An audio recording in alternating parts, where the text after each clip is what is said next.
निवडणुकीमध्ये सांगितलं जात होतं की या लोकांनी 60 वर्षामध्ये काही केलं नाही, तुम्ही मला एकदा संधी द्या,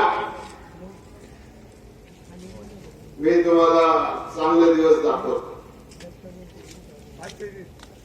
ते वरून म्हणायचे अच्छे दिन, लोक म्हणायचे आएंगे,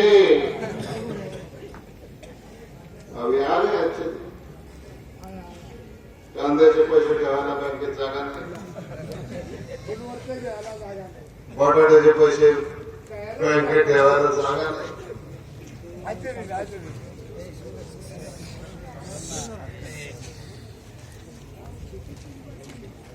मी परवा पाहत होतो बेटाच्या वावरामध्ये, फ्लावरच्या वावरामध्ये आमच्या निर्मळ सरला शेतकऱ्यांनी जनावर सोडून दिलेली आहे. बकर सरकार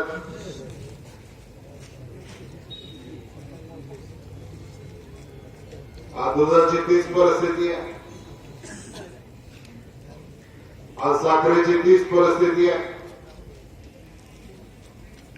आणि हे सगळे आता दिवस आपल्या वाट्याला या ठिकाणी आलेले आहेत. मला आपल्याला फक्त या मोर्चाच्या निमित्तानं केंद्र सरकारचा आणि राज्य सरकारचा निषेध या ठिकाणी करत असताना आणि केंद्राचं आणि सरकारचं, राज्याच्या सरकारचं लक्ष वेधत असताना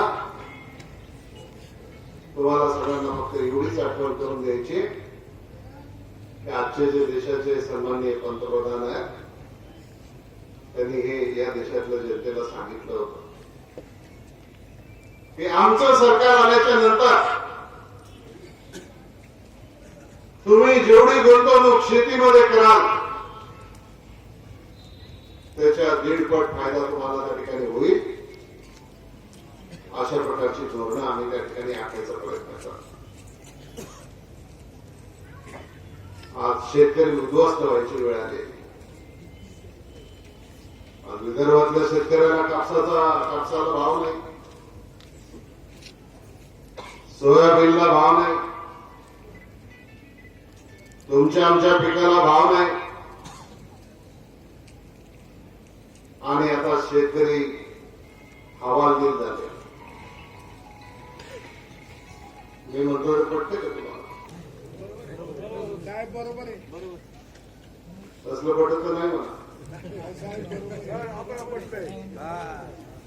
आणि मग ज्यावेळेला ही परिस्थिती निर्माण होते,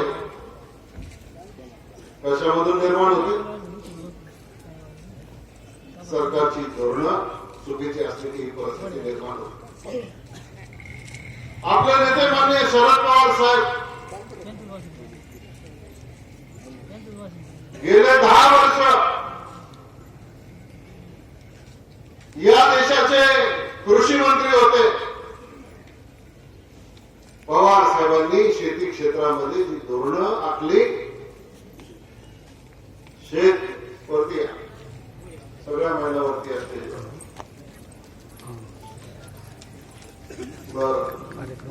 युती काँग्रेस काही खाली बसायचं, सावलीत त्यांना ऊन लागेल त्यांनी सावलीत बसायचं. आधारभूत किंमत करून दिली आणि आधारभूत किमतीच्या मुळे एकतर या देशात अन्नधान्याचं उत्पादन तर वाढलंच, पण ज्वारीला सुद्धा आपल्याला 40 रुपयापर्यंत त्या ठिकाणी भाव मिळाला, बाजरीला भाव मिळाला. या देशातल्या 125 कोटी शेतकऱ्याच्या 2 वेळच्या अन्नाची गरज भागवण्याचं काम या देशातल्या युतीच्या सरकारने, पवार साहेबांनी त्या ठिकाणी केलं.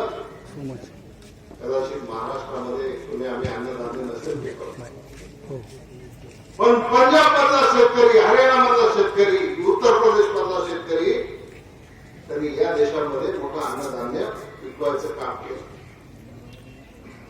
72चा दुष्काळ आठवा, या देशामध्ये अन्नधान्य नव्हतं, 2 वेळचं अन्नधान्य नव्हतं. अमेरिकेतून आलेली लाल ज्वारी आम्हाला खायला लागली होती. दुष्काळामध्ये तुम्ही सगळ्या लोकांनी दिवस काढले होते. आणि आज आपल्या देशामध्ये ज्यावेळेला युपीएने सत्ता सोडली, पवार साहेबांनी कृषी मंत्रिपद सोडलं, त्यावेळेला या देशाला 1.5 वर्ष पुरेल एवढं अन्नधान्य पवार साहेबांनी साठवण सोडून पाठीमागे होते. जे धान्याचं झालं तेच फळफळाच्या बाबतीत झालं. हॉर्टिकल्चरची योजना राबवली. आम्ही जगामध्ये 1 नंबरच्या किंवा 2 नंबरच्या क्रमांकावर त्या ठिकाणी जाऊन पोहोचलो. जे फळांच्या बाबतीमध्ये झालं ते दुधाच्या बाबतीमध्ये झालं. जगामध्ये दुधाच्या उत्पादनामध्ये 1 नंबरचा देश म्हणून भारत देश त्या ठिकाणी भारत देशाने नावलौकिक कमावलं. तुम्ही मागितलं त्यावेळेला 70,000 कोटीचं कर्ज माफ केलं. कधीही तुम्हाला इकडं शेतकरी अडचणीत आला, पाऊस कमी पडला तर सरकार धावून येत होतं.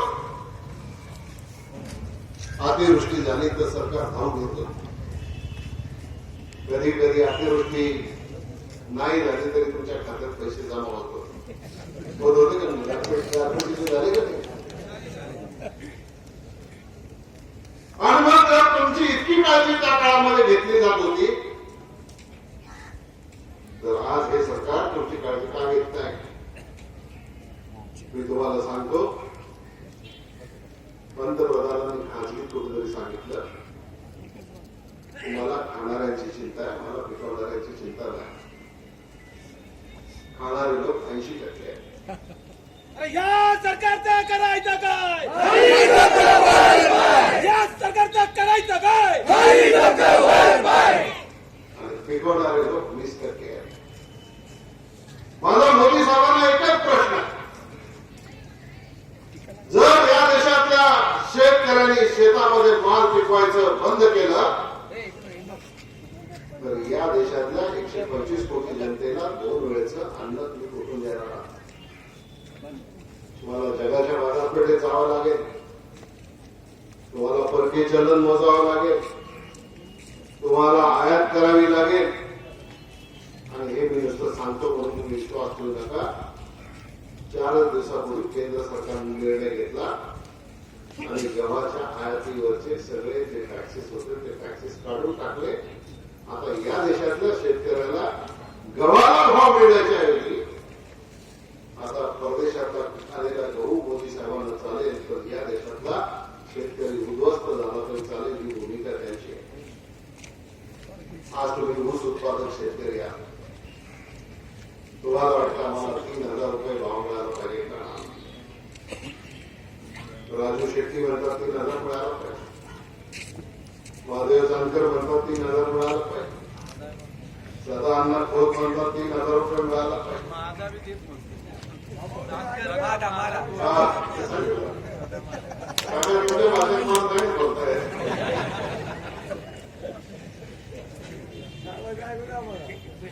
ठीक आहे, समजा उद्या शेतकऱ्यांना 3,000 रुपये द्यायचे पडले. ऊस कारखान्यात आल्यापासून त्याच्यावर प्रक्रिया करून साखर तयार करायला काहीतरी खर्च येत असतो. व्याज आहे, केमिकल आहे, तोडणी वाहतूक आहे, कर्मचाऱ्यांचा पगार आहे.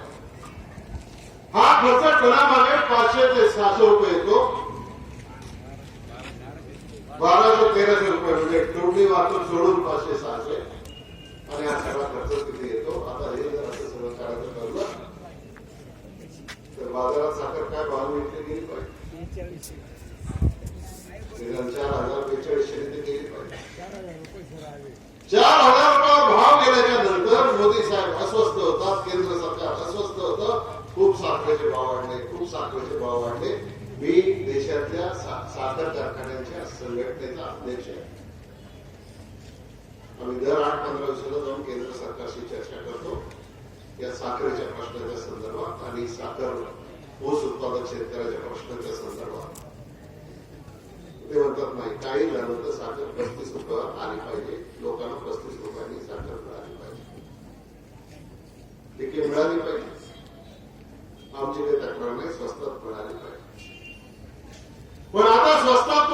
साखर जर द्यायची असेल तर मग त्या बाकीचे जे बंधनं घातली मग स्टॉक करू नका, याच्यापेक्षा जास्त साखर विकू नका, बाजारात भाव पडले, आयातीला निर्यातीला बंधनं घातली, सरकारचे टॅक्सेस वाढवायचा निर्णय घेतला. मला तुम्हाला एक प्रश्न आहे की एका कुटुंबामध्ये, आपल्या शेतकऱ्याच्या कुटुंबामध्ये आपण महिन्याला साखर खातो किती? सरपंच किती साखर खाता? उसरीचे सरपंच 5 किलो. 5 किलो. ज्याच्या घरी नाही वर्दळ आहे तो खातो 25 किलो. मंगल तुझ्या घरी किती खात? 3 किलो.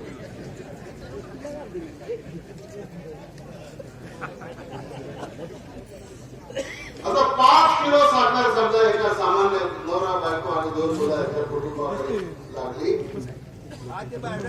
40 रुपयांनी खरेदी करायला लागली तर खर्च किती होतो? 200 रुपये. आणि समजा आणि शेतकरी पिक्चरला जातात पुण्याला, कोण जातं? जोडीने कोण जातं?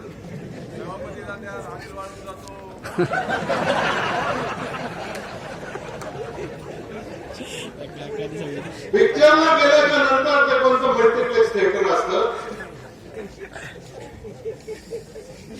तिथं तिकिटाचा भाव काय? 250 रुपये. एकटा गेला तर 250. नवरा बायको गेले तर 2 पोरं बरोबर गेले तर 1000. इंटरव्हलला काहीतरी वडा समोसा काहीतरी टोटल खर्च किती झाला? 1200-1300 रुपयाचा खर्च. एक पिक्चर बघायला सामान्य माणूस गेला तर त्याला येतो, त्याला 1300 रुपये खर्च करायला त्या ठिकाणी जर परवडत असेल तर या शेतकऱ्याला ऊसाला भाव मिळायला थोडासा साखरेचा भाव वाढला तर ते केंद्र सरकारला मान्य नाही. म्हणून माझं तुम्हाला सांगणं आहे की ज्याने तुम्हाला आजच्या दिनचे दिवस दाखवले, स्वप्न दाखवले, आज शेतकरी उद्ध्वस्त करायची वेळ आली. मध्यंतरी नोटाबंदीचा निर्णय घेतला. मोदी साहेबांनी सांगितलं तर काळा पैसा घेऊन येतो सगळा परदेशात. काळा पैसा तर सापडलाच नाही. मग फ्रस्ट्रेट झाले. फ्रस्ट्रेट झाल्यावर मग नोटाबंदीचा निर्णय घेतला. आता नोटाबंदीच्या निर्णयामध्ये सुद्धा गेल्या 8 नोव्हेंबर पासून आजच्या दिवसापर्यंत किती सर्क्युलर काढले? 61. आकडा तुम्हाला जास्त नाही. सकाळी एक सर्क्युलर, संध्याकाळी एक सर्क्युलर. कारण त्याच्यामध्ये विचारामध्ये स्पष्टता. मी तुम्हाला या निमित्ताने एवढंच सांगू इच्छितो, नोटाबंदी केली, आपल्या लोकांना वाटलं ते चांगलं झालं, बरं झालं, आणि विशेष करून गोरगरीब लोकांना वाटलं ते चांगलं झालं. मोठ्या घरातलं निघतं बाहेर निघते. आता मोठ्याच्या घरातलं निघालं का? अंबानीच्या घरातलं, अदानीच्या घरातलं, बाकीच्या कोणाच्या घरातलं निघालं का? निघालं की आपल्याच घरात थोडंफार चिरीमिरी होती तेच निघालं. बायकांनी गाडग्या म्हणजे ठेवले होते ते मला सांगायला लागले ना, इतके दिवस सांगत होते. आणि मग सगळं तुम्ही जे साठवून ठेवलं होतं ते बाहेर आलं. तर हरकत नाही, तुम्हाला भ्रष्टाचार निर्मूलन करायचं, तुम्हाला काळा पैसा करायचा, दुरुस्त करायचं. मग त्याच्यामध्ये योग्य विचार करून निर्णय का घेतला नाही? पण आपल्या देशात कसं असतं की एखादा निर्णय घेतल्याच्या नंतर तर वाईट कसं म्हणायचं. समजा मी जर म्हटलं नोटाबंदीचं चुकीचं आहे तर तुम्हाला वाटेल त्याच्याकडे पैसे काय चुकीचं का म्हणतो. उद्या ठाकरेंना तसंच म्हणतो.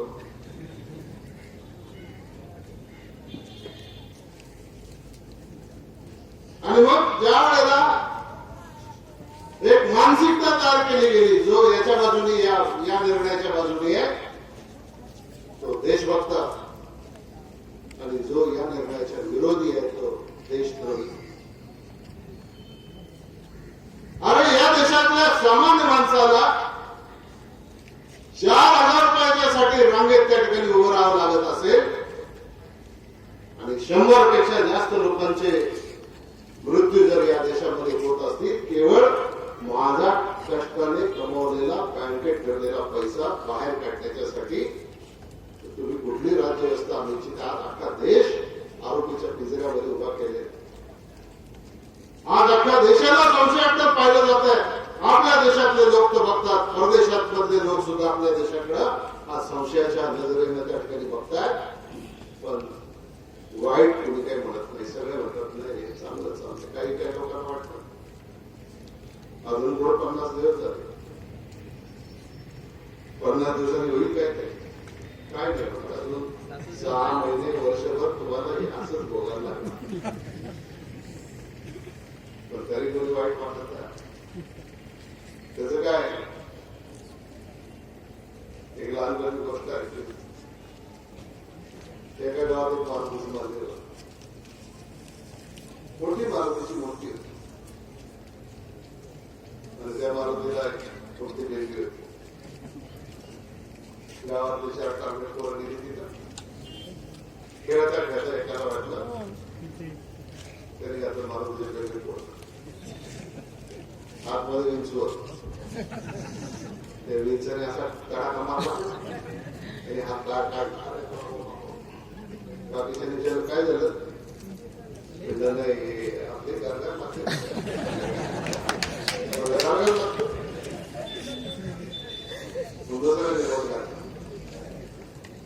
त्यालाही तो सांगतो, तिसऱ्याने तोच परत केला, त्यालाही तो सांगतो, चौथ्याने तोच परत केला, त्यालाही तो सांगतो.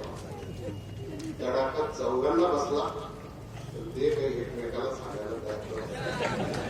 आज नेमकी हीच परिस्थिती या देशातल्या सर्वसामान्य माणसाची झालेली आहे. आज आम्ही अडचणीमध्ये असलो, आज आम्हाला आमच्या मुलाबाळांची लग्न करायचे, आज आमचे कौटुंबिक प्रश्न आहेत, आज आमचे बाकीचे प्रश्न आहेत, पण त्याच्यामध्ये अडचणीत असलो तरी जर मोदी साहेबांच्या निर्णयाला विरोध केला तर मी देशद्रोही ठरतो. अरे तुम्हीच तेवढे राष्ट्रभक्त, बाकीचे सगळे देशद्रोही. आज मला सांगा तुम्ही काळा पैसा काढा नाही तर नका काढू. तुमच्या शेतकऱ्याच्या मालाला भाव आहेत का?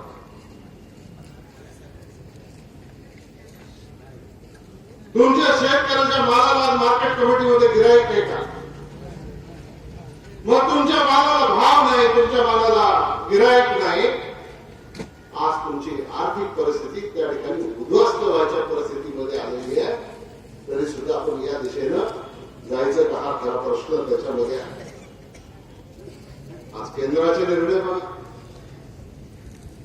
सहकारी बँकांना व्यवहार करायला बंदी केली, जिल्हा बँकांना बंदी केली, नागरी बँकांना बंदी केली, पतसंस्थांना बंदी केली. ठीक आहे, पैसे स्वीकारायला नका तुम्ही. तुमचा काय संशय असेल, कुणी चुकीचं वागत असेल तर त्याला काय शिक्षा करायची ती शिक्षा करा.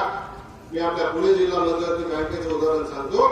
अजित पवार आणि मी 1992 साली जिल्हा बँकेत निवडून गेलो. 232 कोटीच्या ठेवी पुणे जिल्हा मध्यवर्ती बँकेमध्ये होती. आज पुणे जिल्हा बँकेत ठेवी किती आहे? 7,500 कोटी. नुसत्या ठेवी वाढल्या म्हणजे तुमचा संसार सुखाचा नाही होत. तुम्हाला आता मी जे पीक कर्ज देतो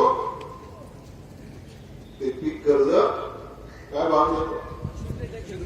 3 लाखापर्यंत पीक कर्ज 0% व्याजदराने तुम्हाला देतो. आज भारतामधल्या एखाद्या देशात सुद्धा, एखाद्या राज्यात सुद्धा, एखादी सुद्धा जिल्हा मध्यवर्ती बँक नाही की ती 0% व्याजदरानं कर्ज शेतकऱ्यांना त्या ठिकाणी देतं. ते पुणे जिल्हा मध्यवर्ती बँक. पण संशय आमच्यावर व्यक्त केला, आमचा व्यवहार बंद केला.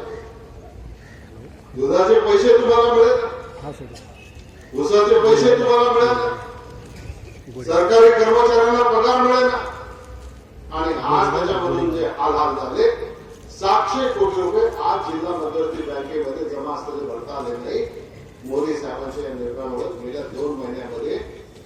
कोटीचा तोटा पुणे जिल्हा मध्यवर्ती बँकेला त्या ठिकाणी झाला आणि राष्ट्रीयकृत बँका त्यांनी पापा केले, त्यांनी नोटा बदलून घेतल्या, आता त्यांच्यावर कारवाई केली. ज्यांना परवानगी दिली त्या 5 बँकांनी चुकीचं वागल्यामुळे त्यांच्यावर कारवाई केली आणि जिल्हा मध्यवर्ती बँकांनी काही त्याच्यामध्ये दोष नसताना त्यांना बंदी घालायचं काम केलं. त्याचं पुढचं काय ते मी तुम्हाला सांगतो. हळूहळू तुमची जी ग्रामीण भागातली अर्थव्यवस्था आहे ना, जिल्हा बँका असतील, पतसंस्थांचं आहे का तुमच्या फार बंद करून टाकल्या पतसंस्था. ही सगळी अर्थव्यवस्था मोडून काढायची. धनधान्यांच्या हातामध्ये या देशाचं सगळं आर्थिक व्यवहार द्यायचा. इंदिरा गांधींनी त्यावेळेला बँकांचं राष्ट्रीयकरण केलं. त्याच्यामधून या सगळ्या बँका सर्वसामान्य माणसाच्या दारामध्ये त्या ठिकाणी पोहोचल्या. त्याच्यामधून आज तुमच्या माझ्या जीवनामध्ये जो काही बदल झालेला तो बदल या ठिकाणी झाला. पण आज सरकार म्हणून त्या ठिकाणी काढायचं काम करायचं. आज विजेची काय परिस्थिती?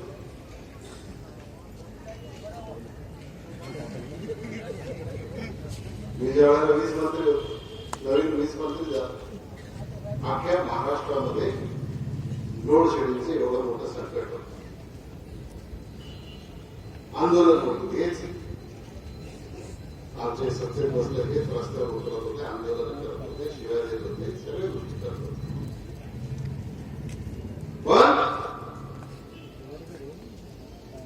जेवढे वर्ष आघाडीचं सरकार राज्यात राहिलं, युपीएचं सरकार देशात राहिलं, दिल्लीमध्ये सुशील कुमार शिंदे साहेबांनी केलेलं काम, राज्यामध्ये आघाडीच्या सरकारने केलेलं काम, त्याच्यामधून आज लोड शेडिंगचा प्रश्न काही अंशी सोडवायला आपण यशस्वी झालो. मी आज तुम्हाला सांगतो, आज वीज मंडळ बंद पडायच्या अवस्थेमध्ये आहे. 16,000 कोटीपेक्षा जास्त थकबाकी आज महावितरणची झालेली आहे. काही दिवसांनी यांना वीज खरेदीला पैसे शिल्लक राहणार नाही. चुकीच्या पद्धतीने कारभार आज चालू आहे आणि याचा शेवटचा परिणाम हा तुमच्यावर होणार आहे. उद्याच्या काही दिवसामध्ये शेतकऱ्याच्या मोटारीची बिलं, शेतकऱ्याच्या घरातल्या विजेची बिलं वाढवण्याचा प्रस्ताव आता या राज्यातल्या सरकारच्या समोर आहे. आज आम्ही रस्त्यावर उन्हात याच्यासाठी आहोत की आजपर्यंत आघाडीच्या सरकारच्या माध्यमातून, युपीएच्या सरकारच्या माध्यमातून ज्या ज्या सवलती या देशातल्या आणि या राज्यातल्या शेतकऱ्यांना द्यायचा प्रयत्न झाला, आज त्याच सवलती तुम्ही हळूहळू कमी त्या ठिकाणी करायला लागला. आम्ही महाराष्ट्राच्या विधानसभेत मागणी केली, शेतकऱ्यांची कर्जमाफी करा. शेतकरी दुष्काळ भयंकर आपल्या तालुक्यात धरण झाल्यापासून कधी दुष्काळ जाणवलाच नाही.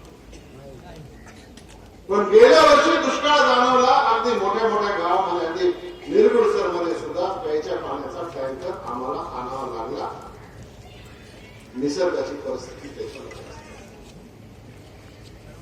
आपली परिस्थिती ठीक आहे, पण मराठवाड्यामधला शेतकरी, विदर्भामधला शेतकरी, खानदेशमधला शेतकरी आज त्या परिसरामधल्या शेतकऱ्याला उद्ध्वस्त झाल्याच्या नंतर त्याला सरकारने काही मदत केली पाहिजे. भूमिका ज्यावेळेला आम्ही विधानसभेत मांडली, सरकारकडे मांडली, पवार साहेबांच्या नेतृत्वाखाली देशाच्या पंतप्रधानांकडे मांडली, जेटली साहेबांच्याकडे मांडली. त्यांनी तुम्हाला आम्हाला मदत करायला नकार दिला.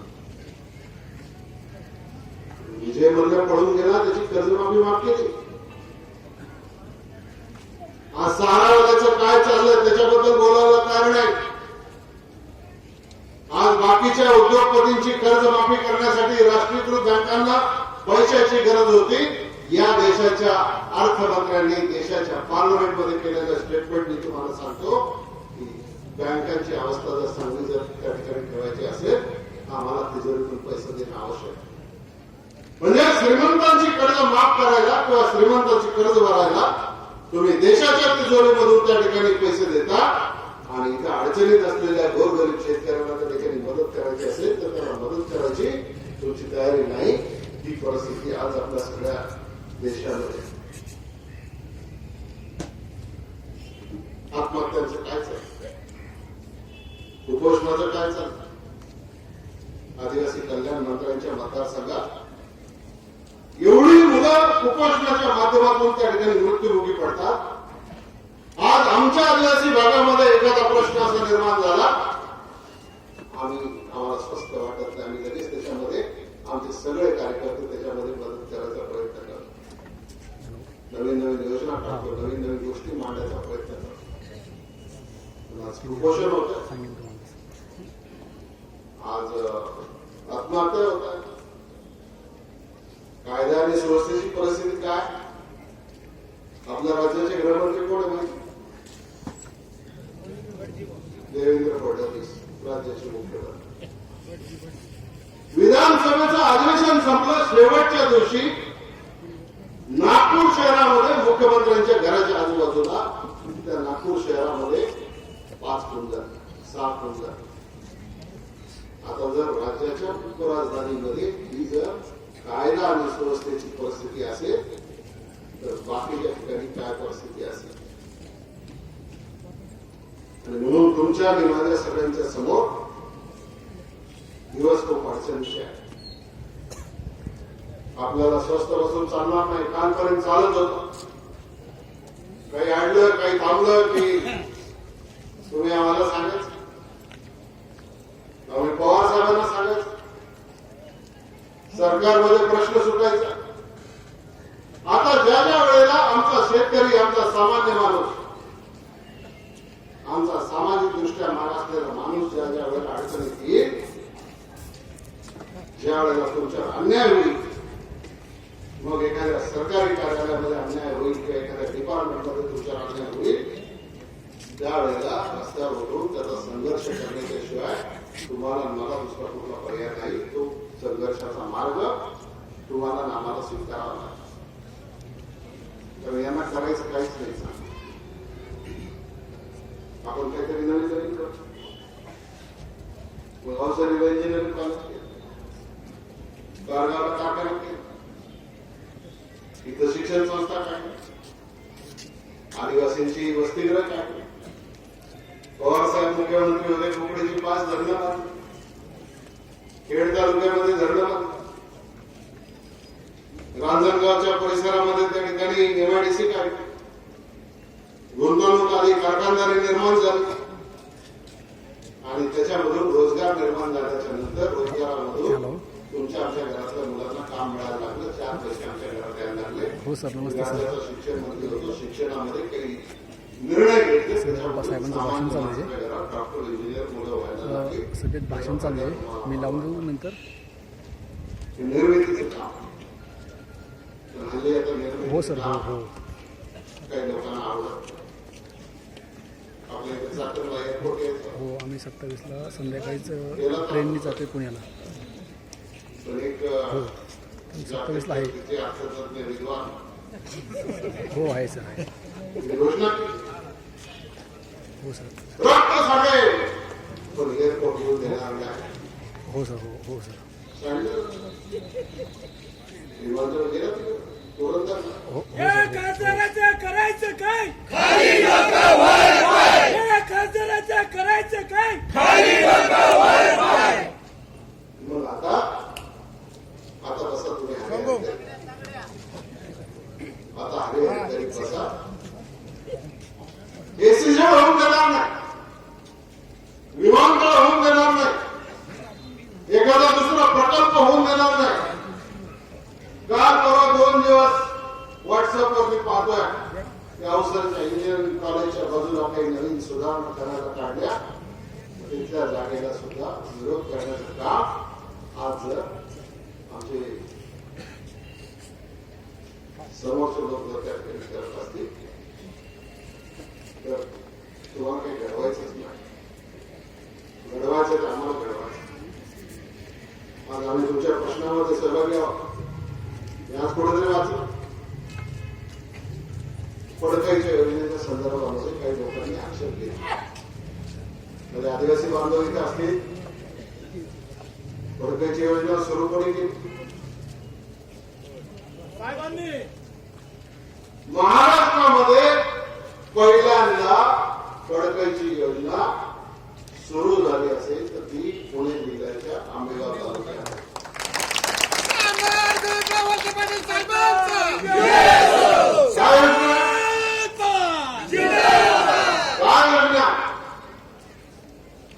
आमच्याकडे अतिवृष्टी झाली तर आमच्या शेतकऱ्याकडे पैसे मागावे.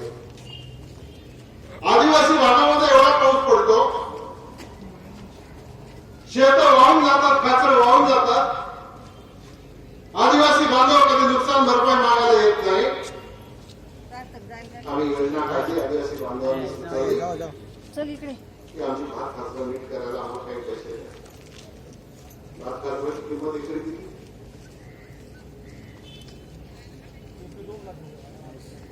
किंमत बाजाराची किंमत 50,000 60,000. पडकई देऊन आदिवासी भागातल्या शेतकऱ्याला दुरुस्तीसाठी पैसे किती मिळाले होते? 1.25 लाख. म्हणजे जमिनीच्या किमतीपेक्षा दुप्पट किंमत त्या ठिकाणी देण्याच्या संदर्भात निर्णय आपण घेतला. आपलं सरकार होतं, आपल्या सरकारच्या माध्यमातून ही योजना काही वर्ष राबवली. दुर्दैवानं माळींची घटना घडली.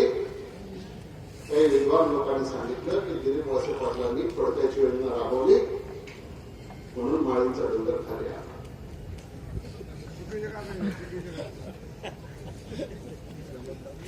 चौकशी केलेल्या कामाचे पैसे 2 वर्ष शेतकऱ्यांना मिळाले नाही.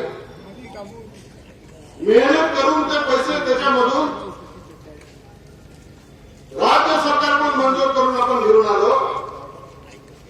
कालच्या नागपूरच्या अधिवेशनामध्ये बजेटमध्ये 2.5 कोटी रुपयांची तरतूद त्याच्यासाठी झाली. तेरंगणच्या बंधाऱ्यासाठी 3,26 लाखाची तरतूद झाली.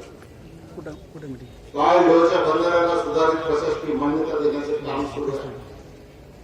रांजणगाव पासून ओझर पर्यंतच्या रस्त्याला 180 कोटी रुपये मंजूर झाले आणि बेल्यापासून तर जेजूर पर्यंत जाणाऱ्या रस्त्याला 150 कोटी रुपये मंजूर झाले. हे काम आपण आपल्या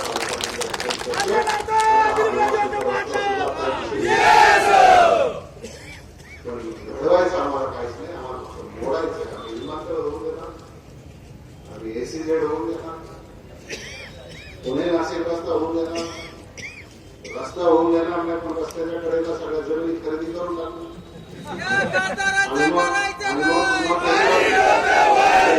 त्याच्यामधून जो मोबदला मिळवायचा तो मिळवायचा प्रयत्न करून काही सरकारी यांचा प्रयत्न नसेल करतात. हे काय मला एकट्यालाच माहिती असेल तर काही काम नाही, सर्वांना माहिती. असं राजकारण आम्ही सगळं कोणी केलं आणि म्हणून मला तुम्हाला फक्त एवढंच सांगायचं की अधिक मी बोलत नाही. पण आपले 2-3 मुख्य प्रश्न आहेत. शेतकऱ्याची आता या पतपुरवठ्यामुळं निर्माण झालेली परिस्थिती आहे. ती निर्माण झालेली परिस्थिती केंद्र सरकारने, राज्य सरकारने लवकर दुरुस्त करावी. 15 दिवसाच्या आत ही परिस्थिती त्यांनी दुरुस्त केली नाही तर याच्यापेक्षा अधिक तीव्र आंदोलन आम्हाला रस्त्यावर उतरून करावं लागेल.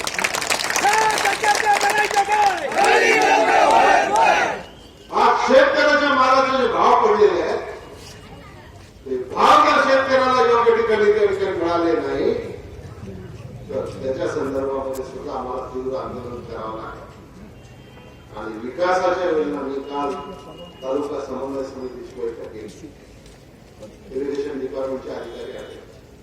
डावा कालवा, उजवा कालवा रिपेअर आणि मेंटेनन्स साठी गेल्या 2 वर्षात 1 रुपया सुद्धा आपल्या भागाला या ठिकाणी मिळाला. तुम्हाला वाटतं पाणी लवकर आलं पाहिजे, तुम्हाला वाटतं करमाळ्यापर्यंत पाणी गेलं पाहिजे. पण आज जर रिपेअर आणि मेंटेनन्सला पैसाच होत नसेल आणि रोज कालवा कुठं ना कुठेतरी फुटत असेल आणि त्याच्यामधून फक्त महाराष्ट्रावरचा राग काढायचा म्हणून सगळे पैसे त्या ठिकाणी न्यायचं काम करायचं. मी तुम्हाला सांगतो, केंद्र आकडे काढून बघा. मी विचारतो समोरच्या लोकांना की सेंट्रल रोड फंडामध्ये केंद्र सरकारने गेल्या वर्षी 3,000 कोटी रुपये दिले. 3,000 कोटी रुपयामधला 1 रुपया पश्चिम महाराष्ट्रात आला नाही. सगळे पैसे विदर्भामध्ये गेले. विदर्भात गेले तर मला आनंदच. सासरवाडी माझी विदर्भात पण माहेर इथे सासरवाडीची चिंता आम्हाला जशी करायला पाहिजे तशी सासरची तिथं माहेरची पण चिंता करायला पाहिजे. आणि मग आज आपल्याकडं सिंचनामध्ये अन्याय होणार असेल, रस्त्यामध्ये अन्याय होणार असेल, विजेमध्ये अन्याय होणार असेल, विकासाच्या कामामध्ये त्या ठिकाणी अन्याय होणार असेल तर तो अन्याय सहन करायचा, तर त्याचा प्रतिवाद करायचा, त्याचा संघर्ष करायचा हे तुम्ही सगळ्यांनी ठरवलं पाहिजे. आणि म्हणून आजच्या या मोर्चाच्या माध्यमातून आम्ही महाराष्ट्र सरकारला, भारत सरकारला इशारा देतो. आता या देशातला शेतकरी, या देशातला सामान्य माणूस स्वस्थ बसणार नाही. आणि तुम्ही स्वस्थ बसलात ना, झालं कल्याण झालं. मग आम्हाला नाव उन्हामध्ये मोठे करा आणि तुम्ही बसा घरी कपडे सांभाळत ना, आप घडो आपण कपडे सांभाळत नाही. पेटून उठलं पाहिजे. आज काय चाललंय काय? जातीच्या नावाखाली, धर्माच्या नावाखाली आज मग एका बाजूला धनगर समाजाला वेगळं करायचं चाललं, एका बाजूला आदिवासी समाजाला वेगळं करायचं चाललं, एका बाजूला ओबीसीना वेगळं करायचं चाललं, एका बाजूला आणखीन काहीतरी करायचं चाललंय. आणि जे वाईट घडेल त्याची जबाबदारी शरद पवारांच्या टाकायची. त्याच्यामध्ये शरद पवारांचा वाटा आहे. पण मी तुम्हाला सांगतो हे सगळं जे आता या राज्यात आणि देशात चाललंय हे दुसरं तिसरं कोणाचं नाही, ते राष्ट्रीय स्वयंसेवक संघाचं पाप आहे. आणि तेच लोक या देशातल्या संघटित समाजाला अलग अलग करण्याच्या दृष्टिकोनातून वेगळ्या वेगळ्या कृत्या आणि वेगळ्या वेगळ्या संघटनाच्या माध्यमातून या ठिकाणी काम करतात. आपण सगळे गेले अनेक वर्ष कुठल्याही समाजातले लोक असू देत, अल्पसंख्याक असू देत, नाही तर बहुसंख्याक असू देत, आज आम्ही जर एवढे वर्ष गुन्ह्यानं या तालुक्यामध्ये, या परिसरामध्ये राहत असू तर आम्हाला अलग करण्याच्या संदर्भातली काही भूमिका जर दुसरी कोणी त्या ठिकाणी घेणार असेल तर त्यांना विचार करायला पाहिजे. मला तुम्हाला आदिवासी भागातल्या कार्यकर्त्यांना सूचना द्यायची. मी वर्तमान वाचता मी नव्हतो. खेडच्या परिसरामध्ये कोणाचं तरी एखाद्याचे काय पोलीस एन्काउंटर झाला, काय कोणाचा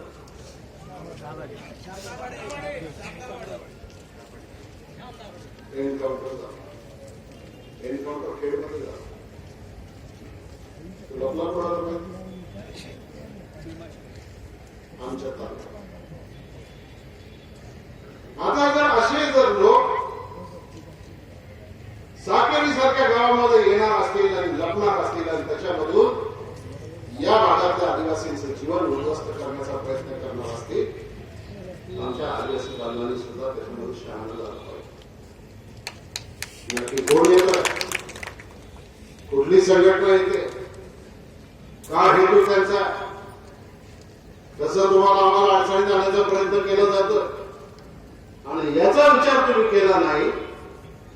आणि जर आज कोणी म्हणत असेल की दिलीप वळसे पाटलांनी आदिवासी भागाच्यासाठी काहीच काम केलं नाही तर माझी त्याला हरकत नाही.